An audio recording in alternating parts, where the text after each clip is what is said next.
দেশে অস্থিরতা তৈরি করতে আগস্ট রিটার্ন হিট প্ল্যান নামে ষড়যন্ত্রের ছক কষে কার্যক্রম স্থগিত হওয়া দল আওয়ামী লীগ এরই অংশ হিসেবে নেওয়া হয় প্রশিক্ষণও। তবে গোয়েন্দা তৎপরতায় ভণ্ডুল হয় সেই সব পরিকল্পনা। এবার নতুন করে ছক কষছে দলটির লুকিয়ে থাকা নেতাকর্মীদের একটি অংশ।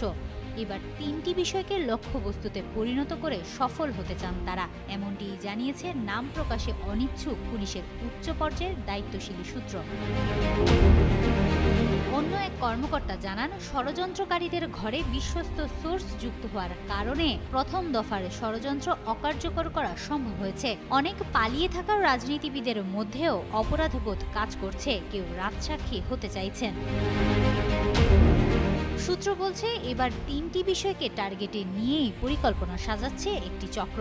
মূলত ফেব্রুয়ারিতে আসন্ন জাতীয় সংসদ নির্বাচনকে বানচাল করা, বিএনপির ভারপ্রাপ্ত চেয়ারম্যান তারেক রহমানকে দেশে ফিরতে বাধা দেয়া এবং একের পর এক ঘটনা ঘটিয়ে দেশকে এমন পরিস্থিতির দিকে নিয়ে যাওয়া যেন আবারও শেখ হাসিনা দেশে ফিরতে পারে। অক্টোবর থেকে ডিসেম্বরের মধ্যে এই পরিকল্পনা বাস্তবায়নের প্রস্তুতি চলছে।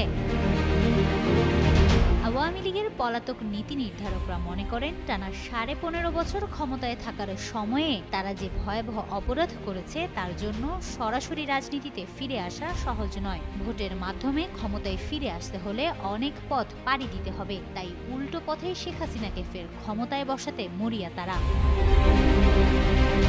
আইনশৃঙ্খলা বাহিনীর বিভিন্ন উচ্চ পদস্থ কর্মকর্তারা জানান, তারা শুরু থেকেই সতর্ক ও প্রস্তুত ছিল। ২০২৪ সালের ৫ আগস্ট শেখ হাসিনাকে পালাতে হয়েছে। গণ অভ্যুত্থানের ঐক্য বজায় রাখতে হবে, কারণ এটি দেশের বড় শক্তি বলেও জানান পুলিশ কর্মকর্তারা।